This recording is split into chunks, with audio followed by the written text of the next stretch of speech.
বিএনপির ভারপ্রাপ্ত চেয়ারম্যান জনাব তারেক রহমান শহীদ প্রেসিডেন্ট জিয়াউর রহমানের মাজারে যাচ্ছেন। এখানে লক্ষ লক্ষ মানুষ তাকে অভ্যর্থনা জানার জন্য, এক নজর দেখার জন্য দাঁড়িয়েছেন প্রিয় নেতাকে।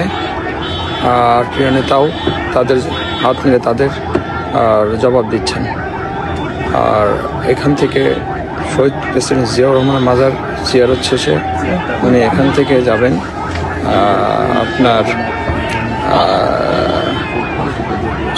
জাতীয় স্মৃতিসৌধে। এখন অবস্থান করছি আমরা আপনার নব থিয়েটারের সামনে অবস্থান করছি। প্রিয় নেতা এখানে লক্ষ লক্ষ মানুষের হাত নেড়ে তাদের অভ্যর্থনা জবাব দিচ্ছেন।